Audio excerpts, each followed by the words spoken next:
Welcome Revolution. Halo cuy, sudah pada mandi belum? Red Rubber kembali dengan artikel manifesto visual berakar idealis dengan kejut propagila.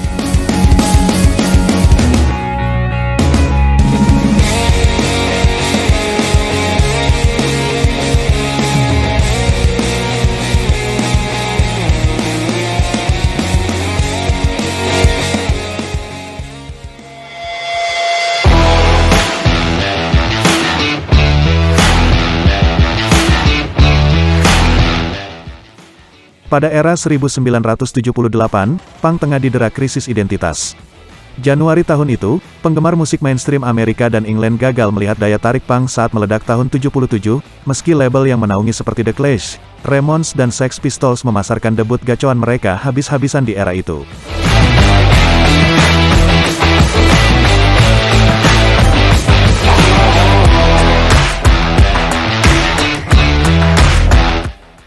Di Inggris sendiri, punk menjamur di luar skena underground.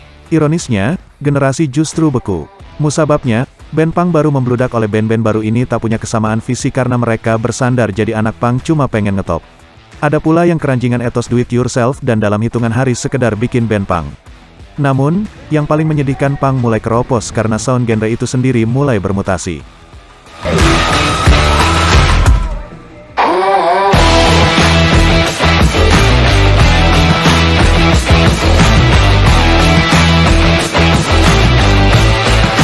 Di saat generasi beku, band baru Johnny Rotten yaitu Public Image Ltd beserta band-band post-punk baru semacam War dan Joy Division bereksperimen dengan DNA punk.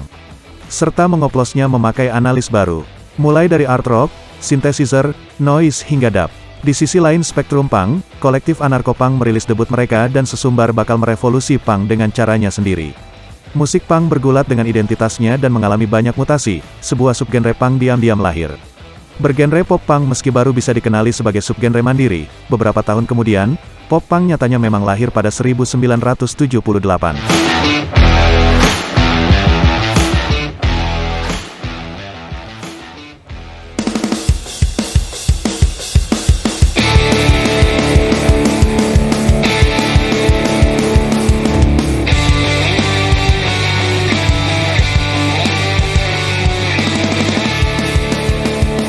Pembangkangan musikus punk di dekade 80-an, semenarik apapun itu, pop punk masih punya cacat untuk diakui sebagai musik punk.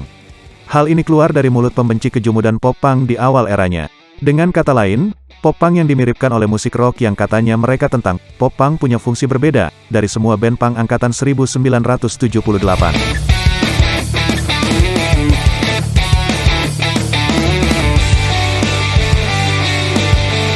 Pernyataan provokatif setiap ocehan musikus punk. Artinya, pop punk belum tentu objektif. Apalagi, saat itu musik ini tidak bernota band-band punk yang menghentak. Setahun sebelumnya, pop punk mengeluarkan album pertama di Inggris. Sejatinya, grup pop punk tahun 80-an tak selalu apolitis, atau malas mengambil sikap kontroversial karena takut ditinggal fans.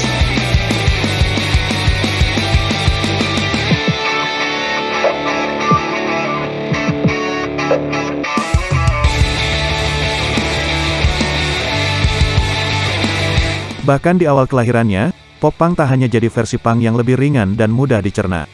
Pop punk sama bengalnya dengan varian punk manapun.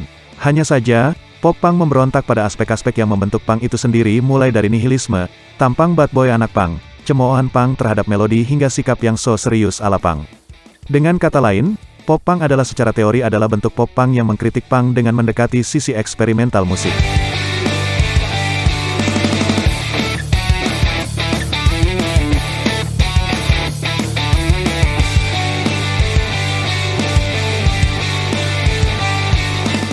Pada akhirnya pop punk menjadi otokritik, lantaran berani mengeksplor kepolosan, kekonyolan, romansa dan hasrat untuk bersenang-senang tanpa akhir pada selera musik ini.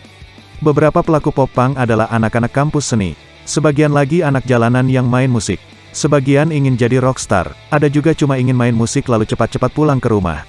Tapi, ada satu benang merah dari segala jenis band pop punk. Karena momentum pada awal 80-an itulah, popularitas pop punk saat ini jauh mengungguli subgenre punk lainnya.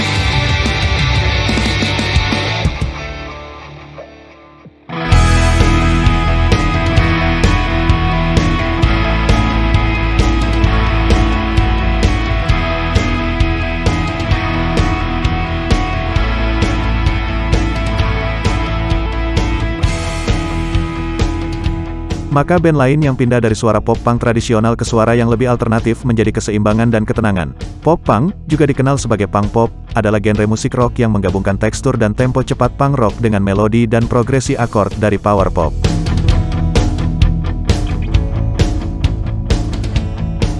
Pop punk telah berkembang sepanjang sejarahnya, menyerap unsur-unsur dari new wave, collect rock, ska, rap dan kadang-kadang dipandang secara bergantian dengan power pop dan skate punk.